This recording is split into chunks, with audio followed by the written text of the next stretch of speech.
All right. Well, welcome everybody to the monthly Cybersecurity for Biomedical Engineering Distinguished Speaker Series. This is put on through a joint effort between the FDA and the UC-San-Francisco-Stanford Center of Excellence in Regulatory Science and Innovation. I'm your host today, your moderator, Kevin Fu, where I am Acting Director of Medical Device Cybersecurity at the U.S. Food and Drug Administration. First, I'd like to give a quick disclaimer before we introduce our speaker for today. This seminar series does not represent official FDA policy or guidance, and the content are those of the speakers and do not necessarily represent the official views of, nor an endorsement by FDA, HHS, or the US government. This seminar is being recorded. You can learn a little bit about me at the following URL, but I will be serving as your moderator for today in my role as Acting Director of Medical Device Cybersecurity at FDA.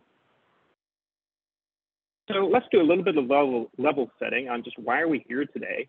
And I'd like to point out this headline from just a couple weeks ago in the Wall Street Journal about the Conti ransomware group that disclosed all their chat transcripts after there was a schism in the group. This is a ransomware group.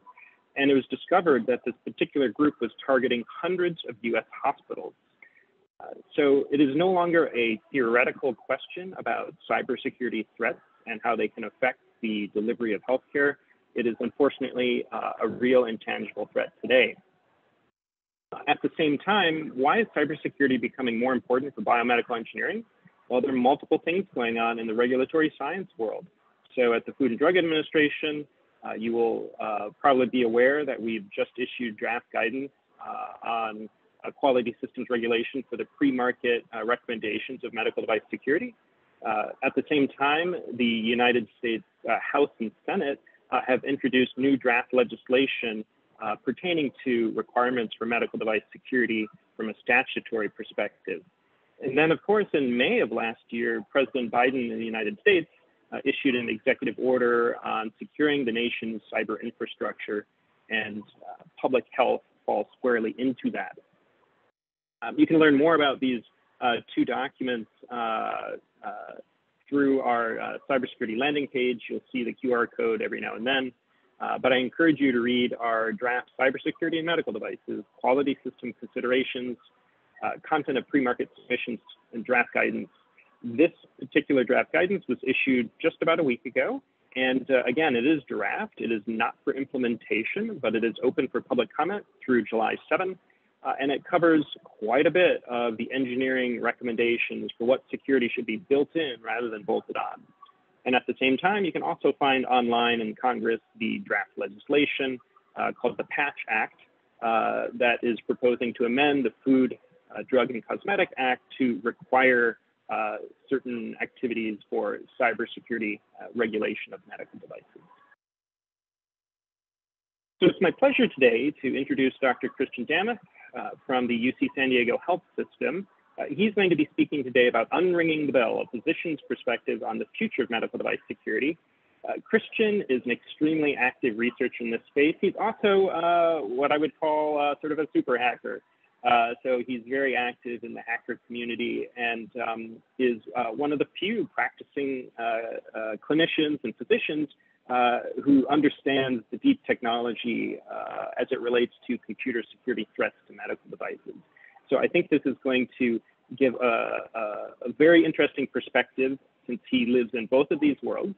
And without any further ado, again, I'd like to introduce Christian to the floor and welcome.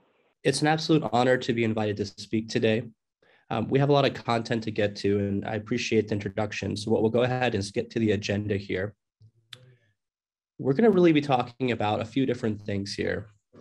And at the heart of, if you see me speak before, one of the things I really want to get across today is that there's a lot of problems and unfortunately not enough solutions as of now. There's some glimmering hope to the end of this tunnel, if you will, but I'm becoming increasingly convinced that this is going to be a significant problem for some years to come. And it may not even be more of a technological issue at some point. We're going to be talking a lot about how do we train clinicians? How do we recognize when certain events have happened, et cetera, which is far more on the people issue. As mentioned, I'm a ER doc. So I trained in emergency medicine. And if you're not familiar with kind of the discipline of emergency medicine, the specialization of medicine, we're a 24/7, 365 type of job. So I work shifts in the emergency department. So I'll show up at a certain time. And for the next 10 hours or so, anything that walks through the door or comes through the ambulance bay, that's my job to stabilize, treat, diagnose, et cetera. I treat a whole host of ailments, and everything from the dramatic stuff you see on television to trauma, strokes, heart attacks, severe infections. We get a lot of hangnails, believe it or not. I treat all the age spectrums from pediatrics all the way to geriatrics. It's a true honor to take care of patients in the emergency department, which is often the worst day of their life. And so in thinking about that, I've really tried to craft this presentation from more of a clinical perspective. As Dr. Fu mentioned, though, my a real passion, if you will, is really in the hacker space. So I grew up with hacker roots from my early teenage years. I'm active in a lot of the hacker culture, hacker scene, if you will. You'll see me at DEF CON, where not a lot of people call me by my real name, they call me by my handle, and that's something I'm quite proud of. We'll talk a little bit later about how the FDA has engaged the hacker community. It's something I'm quite proud of the FDA for doing, but there needs to be more of this, and there's a lot of voices that we need to be, perspectives, other stakeholders that we should continue to be engaging in the space, because as we're going to talk about, it's a very hard problem.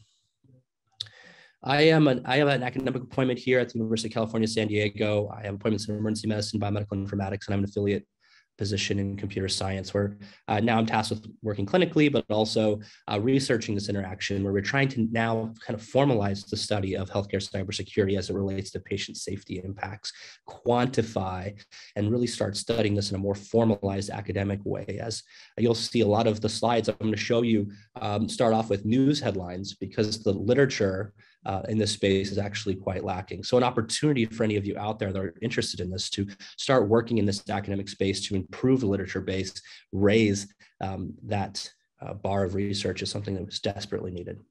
All right, I have a series of takeaways for you today. And the first one is going to be, despite all of the things I'm going to show you today, data privacy is still the predominant paradigm in healthcare cybersecurity. And despite all of the news reports, despite all the concerns of medical device cybersecurity vulnerabilities, data privacy is still the driving force. And if you ask clinicians, you go to the internal medicine conference that they'll have every Wednesday or so in the basement of a hospital, and you ask them, clinicians, doctors, nurses, others, what is cybersecurity to you? Everyone will take a collective groan. They'll harken back to their standardized training they have to produce, attend once a year and a test and take some testing. It's all universally hated. It's all focused on kind of more of the compliance, recycled enterprise compliance training, things like don't share your passwords. Here's some ways to avoid social engineering attacks like phishing. Maybe don't let anyone come behind you and open the door for them in a locked clinical unit, for example. And don't get me wrong, this is all very important. And phishing is a really big deal, recycled passwords, et cetera. But this is what most clinicians associate with healthcare cybersecurity, is really just an annoyance, something that gets in the way of them taking care of patients. Of course, we have significant regulatory regulations on the healthcare industry from the healthcare delivery organization perspective under HIPAA. And of course, it's very important. Please don't mistake my criticism of this being the predominant paradigm as something that means I don't believe in privacy, or I think it's very important, or that it should be leaking patient records. But unfortunately, it's something, despite having a pretty significant significant penalties associated with it, not only with the OCR penalties from HHS, but also with the inevitable class action lawsuits that come, and certain healthcare delivery organizations have been cited to lose like over $100 million for leaking patient records. Despite that significant pressure and those significant fines, we're still quite bad as an industry in protecting patient records. There's a whole host of reasons for this. And perhaps we can take everything with a grain of salt and say, despite us being so bad at it and the regulatory burdens being so high, what I am hopeful of is that we can continue to ride that momentum of, we don't want to get a HIPAA fine, as a way we can shore up defenses in healthcare, so that we can also then pivot to the real reason we should be doing this, which is protecting patient safety. I've been asked in this talk to give a physician's perspective about kind of the future and how it relates to changing this paradigm. I wanted to show a paper that we published a few years ago. If you go to a bunch of clinicians and you say, healthcare cybersecurity is a patient safety issue, they say, yeah, whatever, I don't care.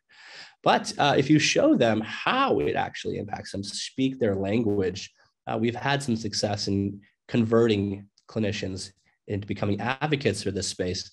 What it required was to deploy a teaching methodology that is pretty standard in medical medical training, which is this high fidelity simulation. We stole this from aviation. Essentially, you want to take actors or mannequins as patients. You set up a scenario in which they manifest a particularly dangerous disease. They're having a heart attack, they're having a stroke, they're having a severe infection, they're a trauma patient, for example.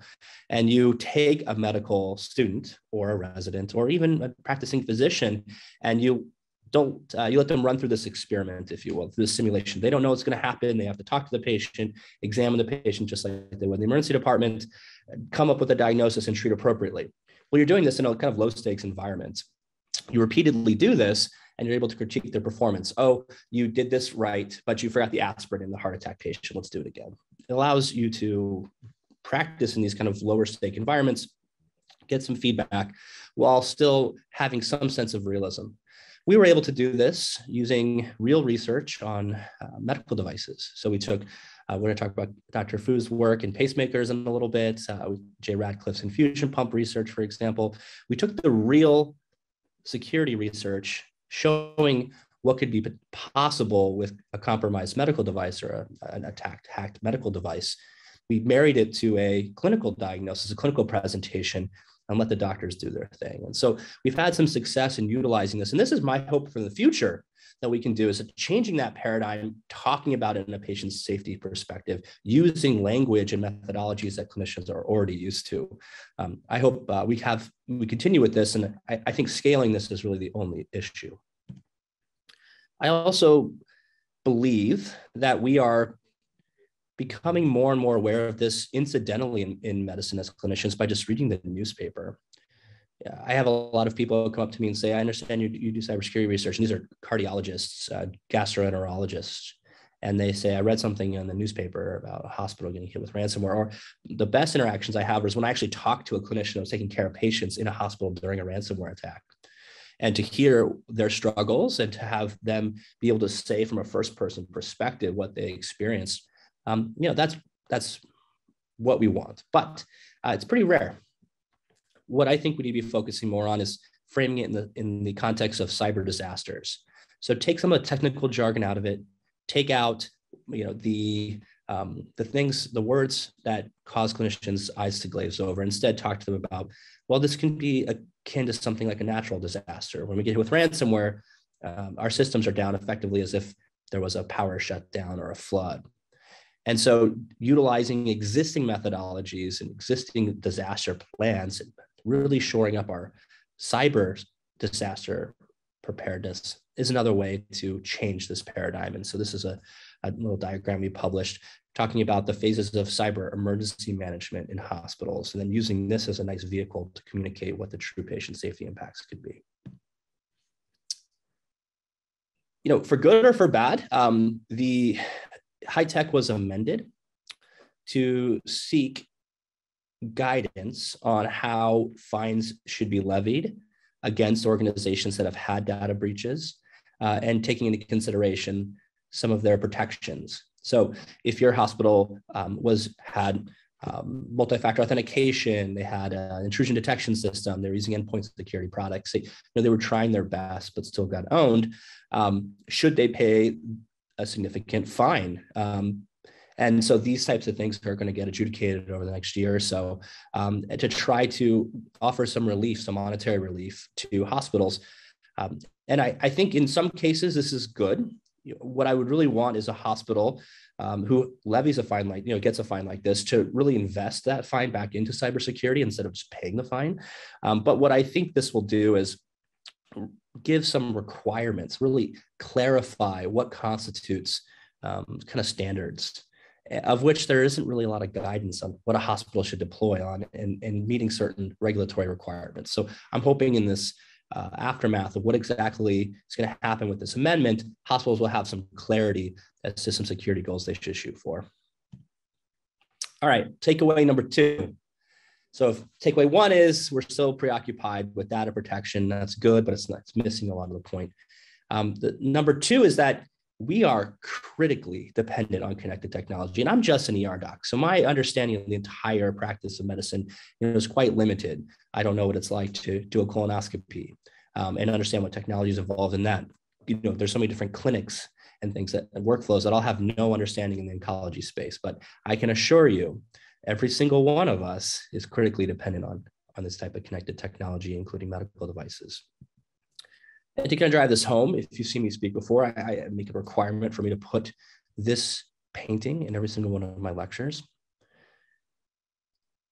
And I want to, if you're able to do, please just gaze at this picture for a moment. We're going to give a couple seconds here.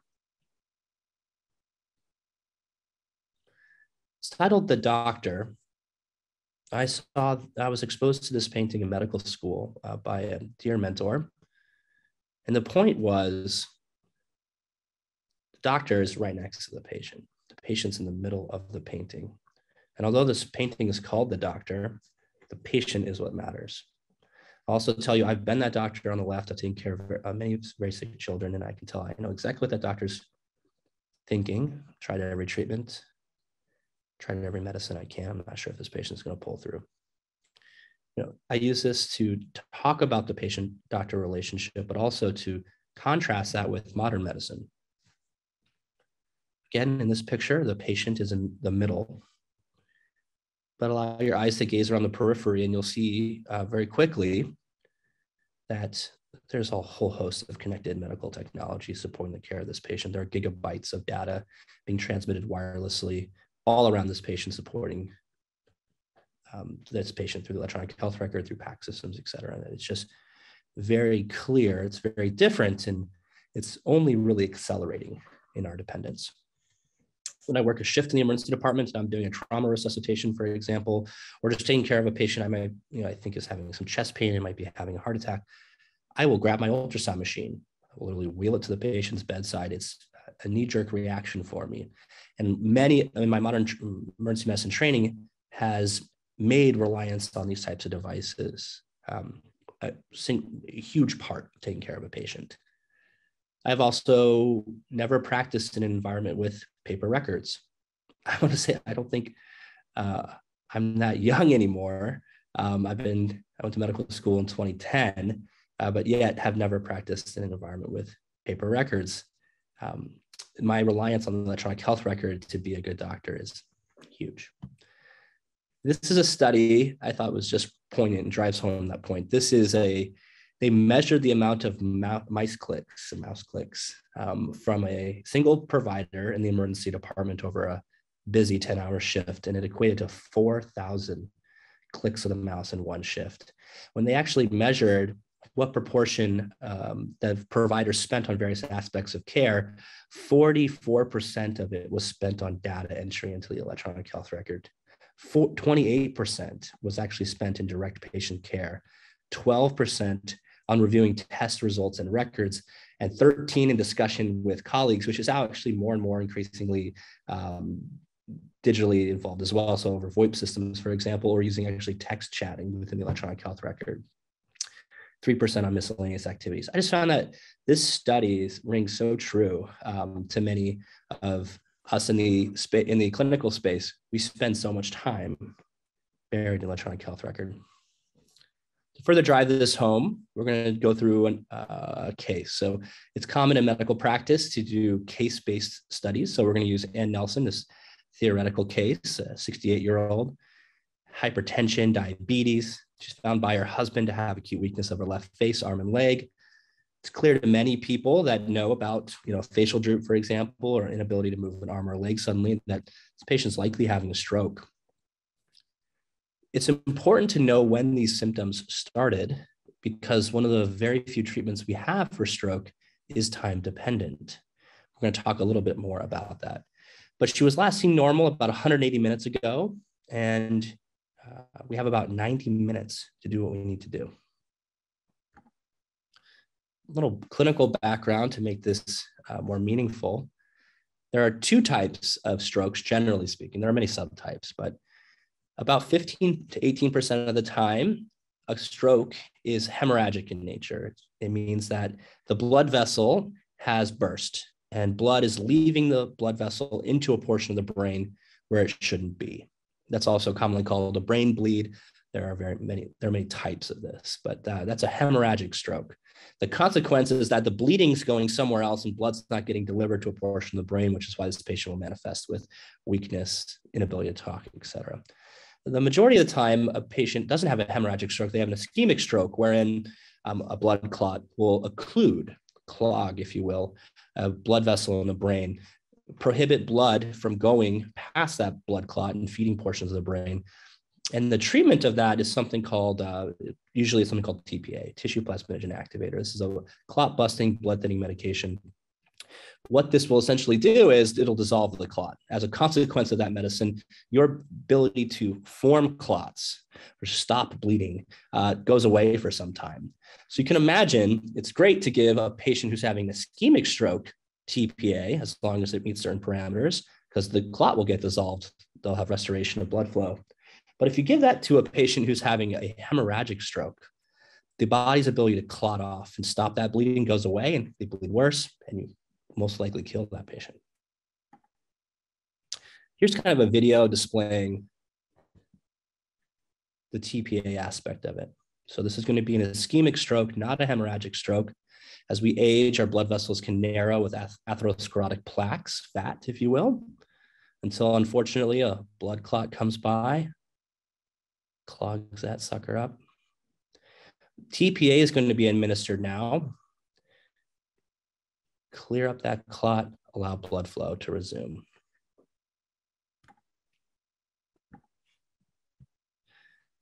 I mentioned this is time sensitive.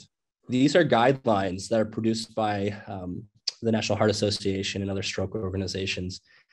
From the time the patient arrives in the emergency department to when you want to get your CT scan, is recommended to be about 20, 25 minutes. Why do we need to get this head CT done so quickly? It's because we need to differentiate between a hemorrhagic stroke and an ischemic stroke. That's very, very important. We're not going to give a patient TPA unless they're having an ischemic stroke. There are other things that we need to get laboratory results, as well as a radiologist looking at the CT scan to make sure there is no blood where it should not be. And that's recommended to get within 45 minutes of arrival. It's a lot to do. Draw the blood, send it to the lab, have it done on various medical devices, laboratory machines, to receive that information back, to send the images of the stroke to a radiologist to read, and then initiate the start of TPA within 60 minutes. If we get outside a certain window, 4, 5, 6 hours after the onset of a stroke, and you give a patient TPA, even if they're having an ischemic stroke, their chance of bleeding goes up significantly. And so the benefits will be outweighed by the potential harm, which is why this is all very time dependent. I'm not going to go into depth on all this, but I'm just going to quickly talk about every area of technology that would be required to take care of this patient. First, Ann Nelson's husband's going to call 911. These dispatch centers are heavily dependent on technology for their communications, their radio systems, et cetera. And there have been examples of 911 dispatch centers being ransomed, for example, or becoming unavailable during certain cyber attacks. Ambulances will arrive to the patient's house, their location of which will be triangulated using cell towers, and these ambulances will arrive using GPS technology. Of course, we can talk about the vulnerabilities of that at some other time. We've talked in depth about some of the reliance on digital systems, electronic health record, for example, at a hospital, or PACS systems. Clearly, hospitals are really just Frankenstein systems, sometimes dozens of software vendors to support some of these clinical workflows. There's a whole host of medical devices that patients can interact with, of note. We talked about the CT scanner, of course, but there are things like medication cabinets that interact with the electronic health record to be able to reconcile orders, which are also connected. And then even when we infuse the medication into the patient, finally at the very end, it's going to be done so with an infusion pump, of which there have been demonstrable vulnerabilities in many of great research done on a whole host of devices. So if we're critically dependent on this, what's the future of this? So again, kind of future gazing a little bit. It's clear we're very dependent on this technology to take care of every patient, including Ann Nelson, the stroke. We just talked about, luckily, if you were curious, she survived. She's great. She had an ischemic stroke. There wasn't a cyber attack that day. We were able to get the CT scanner, administer medication. She's going to do okay. But in the future, we're only going to become increasingly dependent on this.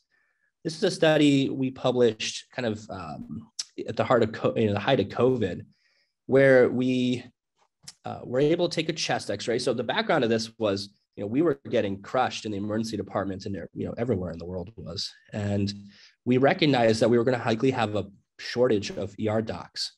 And so what we wanted to do is figure out, how are we going to take other doctors that aren't used to practicing in emergency medicine and bring them into the ER to help us, essentially. Like if our staff gets sick and we got to pull in dermatologists, or we have to pull in occupational health doctors. And one of the big barriers we recognized was, well, many of them don't look at chest X-rays very often. So if you're not familiar, this is a chest X-ray, an X-ray image of a patient's chest and lungs on either side, heart kind of in the middle there. One of the things we were looking at is, could we leverage artificial intelligence to help clinicians interpret chest X-rays when there wasn't a radiologist, or they weren't trained to do so, or had not done so for some time. And so if on the right here, you can see we kind of built a little AI heat map that was able to assign a probability to pneumonia, for example, and do so.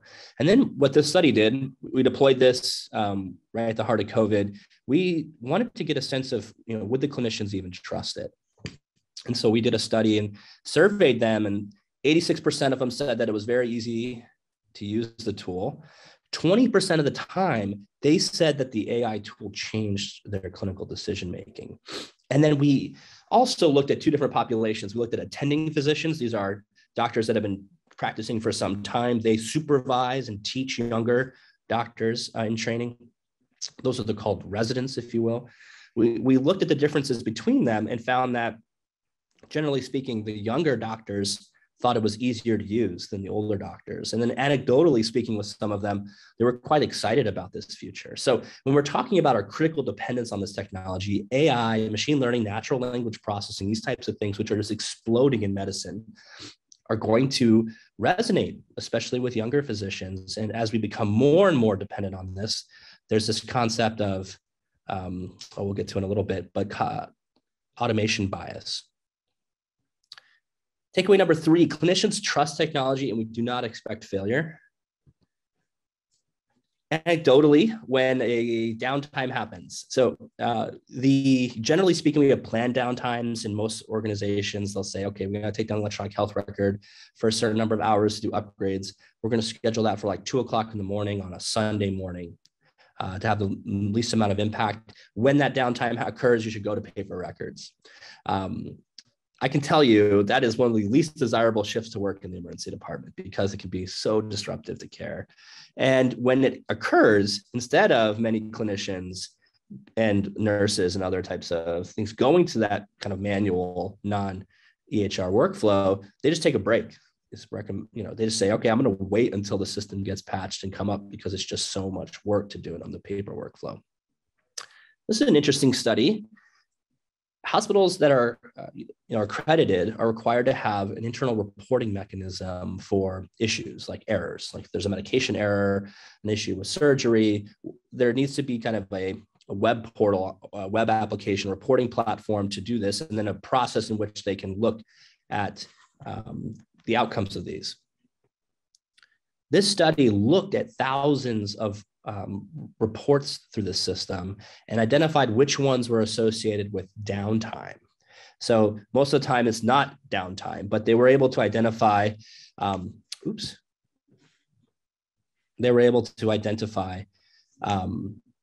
reports of issues happening during downtime. And a majority of them, about 48% of them, were issues with very important things like laboratory orders or looking at results. And there are anecdotal reports that in downtime, a particular laboratory study was delayed 6 hours, for example, and ended up being very critical to patient care. We just don't expect this stuff to happen. And I alluded this to a little bit earlier with the AI machine learning discussion, but there are other ways in which we are very dependent on this technology, and they are often in the form of what are called best practice advisories or clinical decision support tools. So these are tools that have been built to catch mistakes or to augment care in some way. There are many examples of doctors forgetting to check allergies and medications, for example, and ordering a medication being given to a patient, and then that patient has an anaphylactic reaction and potentially dies. So in the left here, this is a best practice advisory clinical decision support tool that pops up when you try to order a drug that the patient may be allergic to.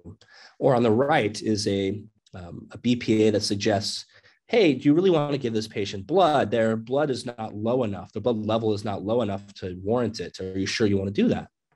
So these types of tools, there's so many of them.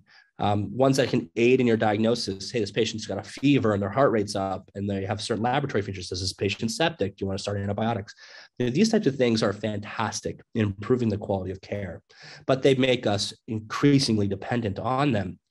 The process of admitting a patient to the hospital from the emergency department, for example, is facilitated by something called an order set, which is a pre-listed list of things that have to be done.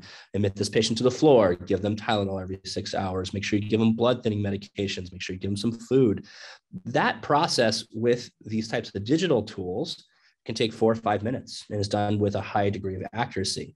To do that manually may take 30, 40 minutes and be very error prone.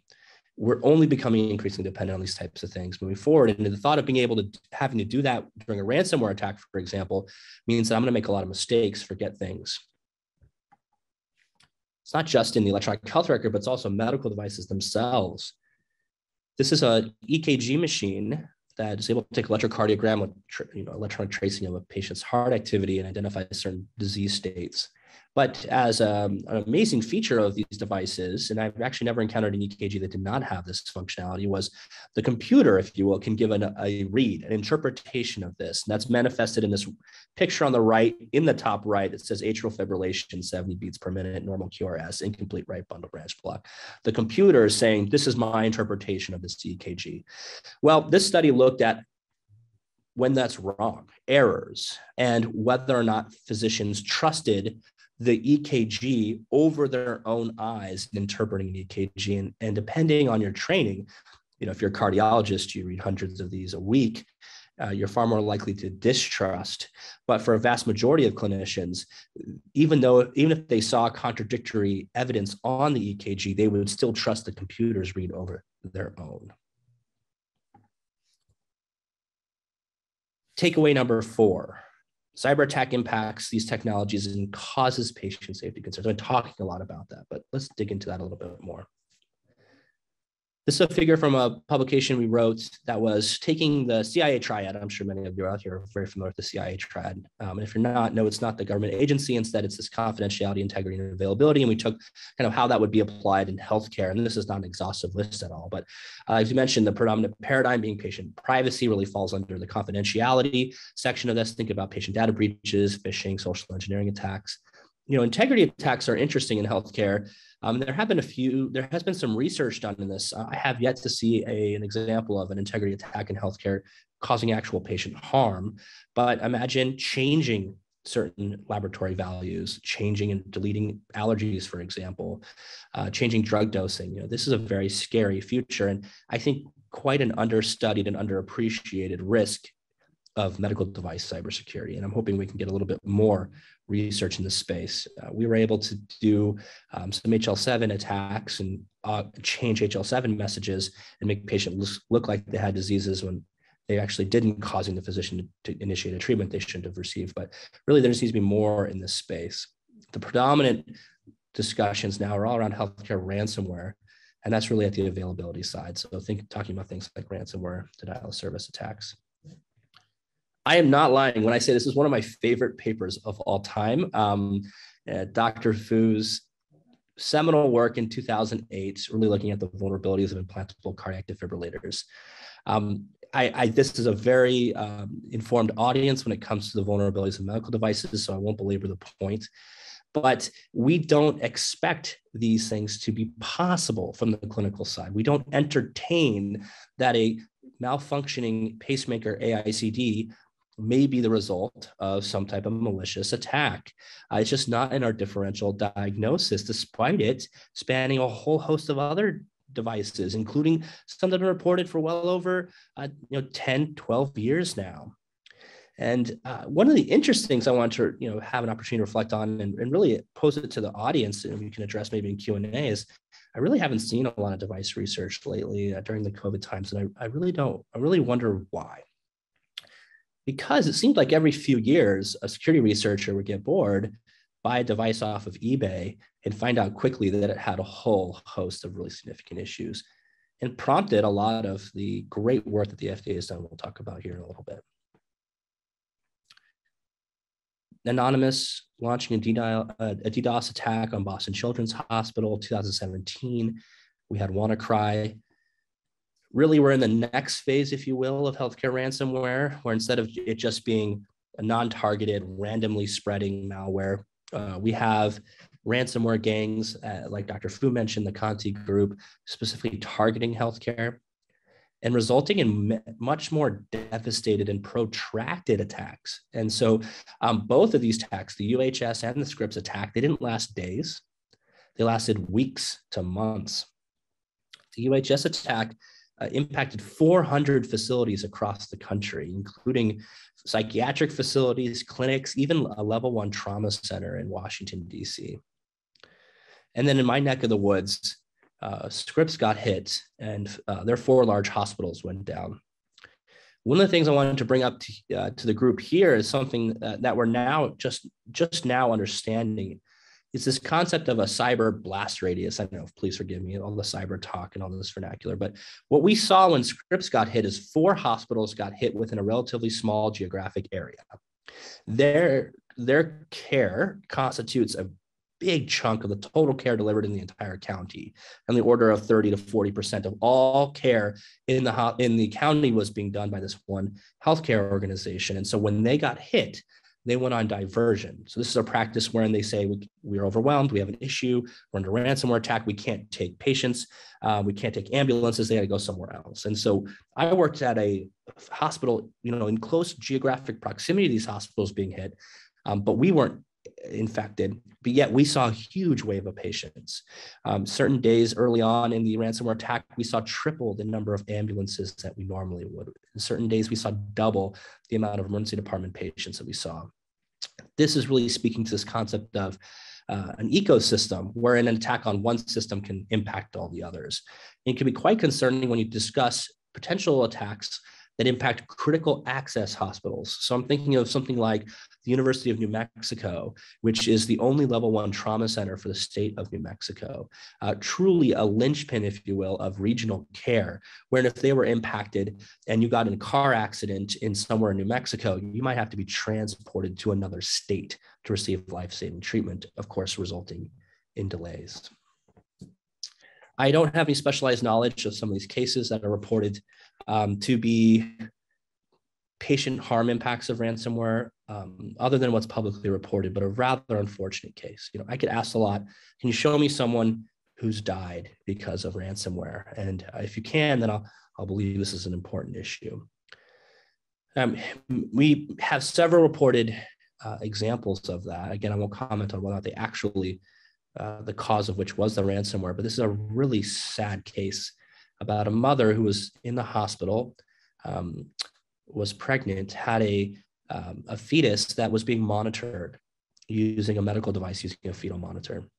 Normally, the results of that fetal monitoring would be shared with the nursing station. So the nurses would hang out in this area. There would be computer screens that would show them these types of fetal tracings. They could quickly identify when there was an issue and intervene earlier, but the ransomware attack on the facility prevented the fetal monitors from being shown and transmitted to the nurses' station. Instead, the nurses would have to manually go to the room, which would greatly limit the amount of time they could look at the monitor. And what is alleged in a lawsuit is that there were signs of fetal distress on the monitor.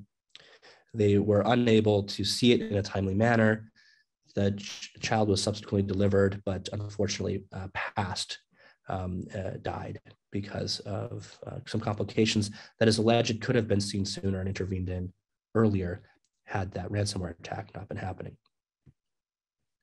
It's not just in the micro level at the patient side, but we have also seen evolutions and attacks of the public health sector.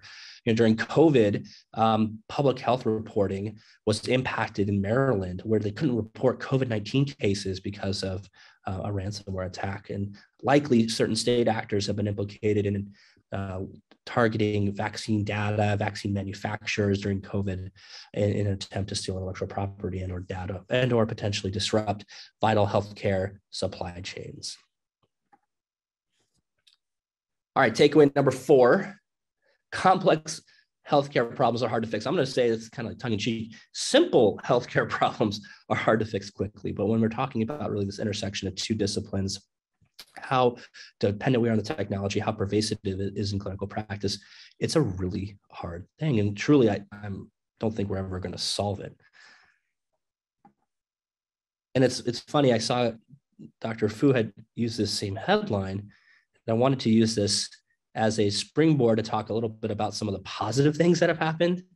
And I will say this, I have not been paid to say this. I truly, sincerely believe this, if the FDA has been the model for how a government agency should be approaching a problem like this.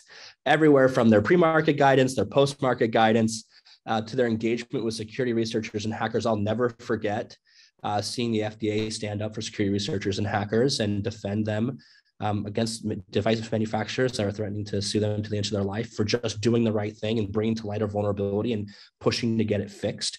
So really hats off to the FDA, which acted without a preceding case of patient harm. They weren't going to wait. I was listening to Suzanne speak the other day, Suzanne Schwartz of the FDA, and they said, we were able to accomplish all of this, change the conversation, and really advance in this space without a single patient dying from this that we were aware of. That's a big deal.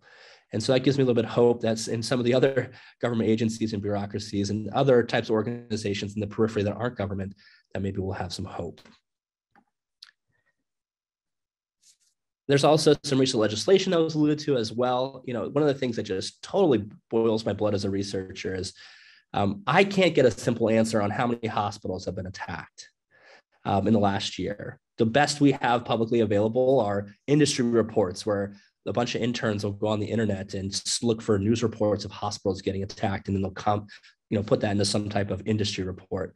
We don't have a good way of measuring this. And luckily, a recent passage of some legislation is now requiring critical industry sectors to report ransomware attacks, other types of cyber attacks, as well as if they pay ransoms. So my hope is in this reporting requirement, we're going to get a lot more visibility at just how extensive this problem is. I'm wholly convinced it's underreported. But with this legislation, I think we'll get a better eye on it. And then maybe we'll be able to use some of that information to inform future policy decisions, as well as hopefully some type of response and resources to be given to hospitals in the immediate term. And that's also destigmatize this entire thing. Many hospitals don't want to talk about healthcare cyber attacks because they're afraid of litigation or brand embarrassment. And so they'll secretly pay a ransom, chalk it up to some type of technical disruption, when really what we need to be talking about is getting them resources quickly, resolving this issue, protecting them for the next time, while also trying to avoid paying a ransom. A little bit more future gazing. It's not really future gazing because it's now, but it's going to be even more moving forward. And it's really this discussion of the cloud, right? So many hospitals are now making this calculus about migrating their critical business applications like their PACS systems and or their electronic health records to the cloud. Electronic health record vendors are recognizing this is a pretty significant opportunity for them to increase their revenue. And so it's not just that, it's also device manufacturers are all moving towards the cloud. And I'm not going to be saying that I'm against moving to the cloud. Instead, I think it really offers a lot of great advantages, including in the security realm. But here's an example of a medical device manufacturer whose medical oncology device used to treat patients across 170 healthcare organizations was critically cloud dependent, meaning it could not function without connectivity to this manufacturer's cloud. This manufacturer got hit with ransomware, and as part of their incident response plan to address it, they took down their cloud, rendering all of these devices unusable. They were unable to treat patients with these devices because they were cloud dependent. And that's unfortunately this reality that we're going to have to plan for in the future is critical failures of a single cloud hosting provider that then have cascading effects to all over the country and potentially all over the world. And so there are obviously benefits to the cloud, but what we need to be doing is making sure we're paying attention to what happens when this fails and can you still deliver high quality care at the hospital. I want to just bring this up to really stir if there's any discussion about this in the Q&A section, but we all know legacy medical devices never die. And the new devices of today will become legacy devices in the future. And if you take something that with a particularly egregious security profile, something that has demonstrable remote exploits, for example, and is no longer being sold, it doesn't mean it's not still in operation. You can still get it online, or it just gets shipped overseas to a poorer hospital, for example, where they just assume the risk. And so what we really need to be talking about are some creative ways where we can deal with legacy medical devices. Dr. Fu has done a lot of great work in this space. I'm not going to advocate for this policy, but it's talking about things like cash for clunkers for medical devices. Instead of just letting it go to the secondary market, go to another country where then they have the same exact vulnerability that you had. It just happens to be another country. You trade in your medical device, you get some type of tax rebate or some type of incentive to purchase a more secure device, for example. And then dealing with this very real and uncomfortable issue, which is that a vast majority of hospitals in this country do not have the resources to effectively purchase new, more safe equipment or decommission their old devices in a way that wipes the patient out. I mean, there's really the elephant in the room now is going to be, even if the FDA is very successful in the regulatory campaign, which they've done, and other agencies do this, if you don't have hospitals with enough money or internal expertise to deploy multi-factor authentication or intrusion detection systems or any of the other types of great security controls that can reduce their risk, if they don't have the money or personnel to do that, really it's not going to change anything. And really what we'll have are cyber haves and have-nots. Certain hospitals will be decently protected and can be resistant to some of these attacks, and others will just be wide open sitting ducks. We don't have a lot of time to talk about this. I want to leave us some time for questions at the end, but I think there's also this very interesting collision course in the future, some of which we are seeing now, which is this conflict between bodily autonomy and closed systems. And so I'm just going to put this out here. In the future, it's clear we'll have medical devices that can replace entire organ functions, things like kidneys to reduce our incidence and use of things like dialysis. We'll have implantable devices that can cleanse the blood and provide functions similar to that of livers. How that manifests in the market will be quite interesting. Do you own your artificial liver? Are you renting it? Do you have access to the code that is running on it? Can you change it? It's part of you in other ways. So this conflict between kind of do-it-yourself, bodily autonomy, I should have a right to be able to look and augment and change the code that is basically keeping me alive in the biohacking community, to that of intellectual property and the desire to make sure that these devices function as they were intended and as they were approved under certain regulatory frameworks. And so, yeah, although we don't have much time, I would really encourage you to look at a project called Night Scout, which was an open source project that was successful in developing a open source closed loop diabetes platform of which you could measure blood glucose and deliver the appropriate amount of insulin. And then there's some of the security concerns about that and the ability of compromising a medical device for which to sideload your own firmware. This is something I think we're going to be dealing with a lot more in the future, especially when it comes to implantable medical devices replacing whole organ function. And then I'll close with this. I won't read this quote out loud to you. If you don't know who Aaron Schwartz is, I really encourage you to go watch one of several documentaries about him, but I'll just leave this open here while I take questions for you to read. And then I'll go to my next contact slide, but really speaking to the urgency and the need to do what is right. And for that, I'll open up the questions. Thank you so much, Dr. Dameff. This was a very enlightening talk, and we have many questions. So I'm going to do my best to try to get through as many as possible. The first question I'd like to give you has to do with AI and ML. And so the question is, can you talk about any particular cybersecurity concerns as it relates to medical devices that might use AI, ML, or natural language processing? Absolutely. So the main point of that in my talk was to discuss how dependent we're going to be on these to actually be doctors. And when that technology is unavailable, like in a ransomware attack, we're going to be really poor at doing that. But there has been some interesting research, and I don't have the citation available readily, but it was out of Boston, it was out of Harvard, and they were looking at poisoning AI data sets. So a lot of what ends up happening in the medical device AI space is they will train certain algorithms on publicly available data sets, right? Here's 1,000 chest x-rays from an anonymized, validated data set. Well, the research was really looking at, at what percentage of those publicly available data sets would you have to change the cases of to render an algorithm ineffectual? And so the thought was an attacker could attack the data sets for which you train these algorithms on and therefore render them to delivering results that aren't accurate. It's very interesting. And then the real work was looking at how well secured some of these data sets were. And often they're like publicly hosted on FTP sites and things like that, and they don't provide hashes or any type of integrity checks on them. And so, obviously would be a target of a pretty evil person to try to do that. But that's talking about changing 1 or 3% of cases and then rendering all that research essentially useless. So there are plenty of examples of that where an adversary could impact those types of tools at really catastrophic scales.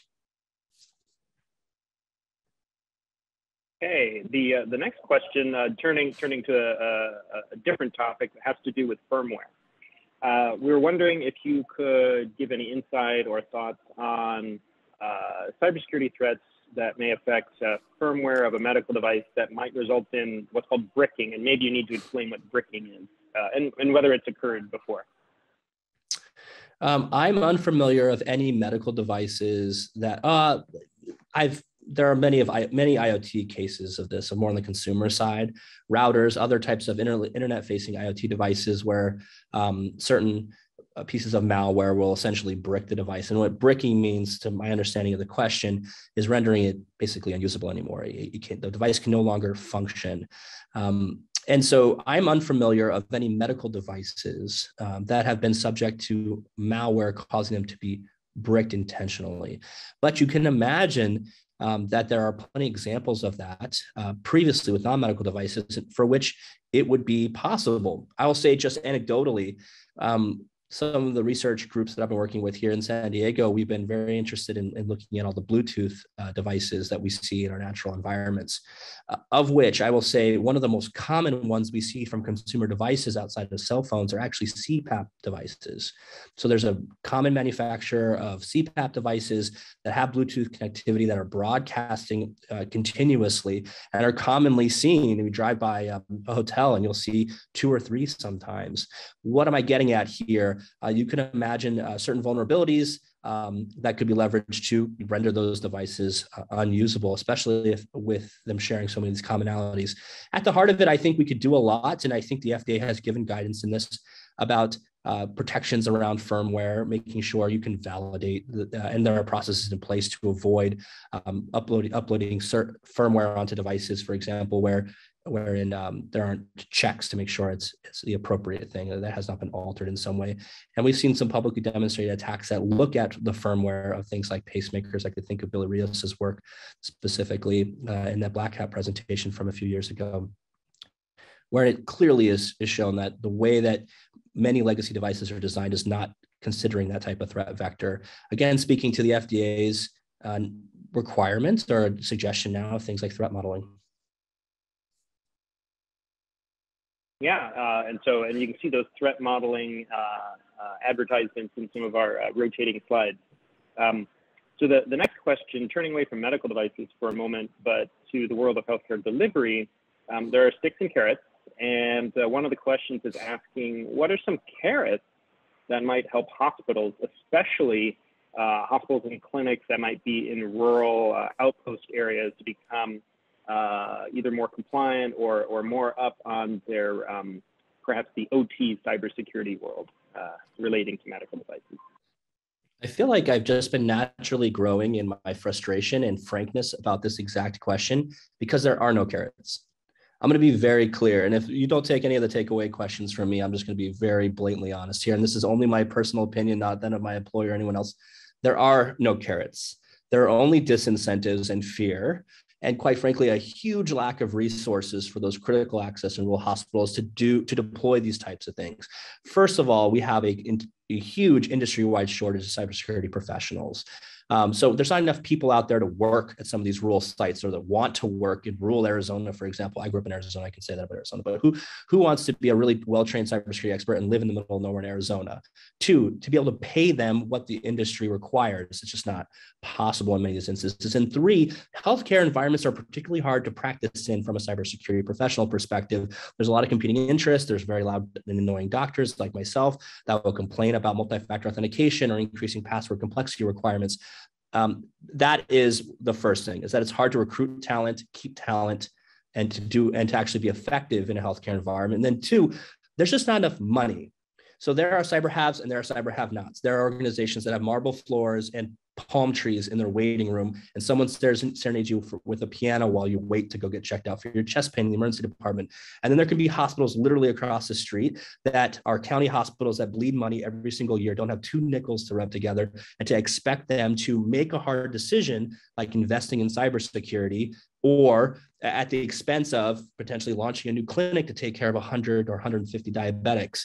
It's just an impossible calculus. So I'm going to say it now again, and hopefully in a very public platform here, we need Congress to act to basically to reinvigorate some legislation to fund hospitals that don't have money to invest in cybersecurity, tie it to CMS funding, and do what we did in 2009 with the HITECH Act, which was use this legislation to catalyze change from paper records to electronic health records. Now we need money infused and tied to incentives and eventual disincentives to translate hospitals now from nearly indefensible cybersecurity postures to some defensible position by employing some of these mitigations we've talked about, multi-factor authentication, IDSs, et cetera, et cetera. There's not going to make those internal investments because they don't have the money. There are, unfortunately, no carrots right now for them.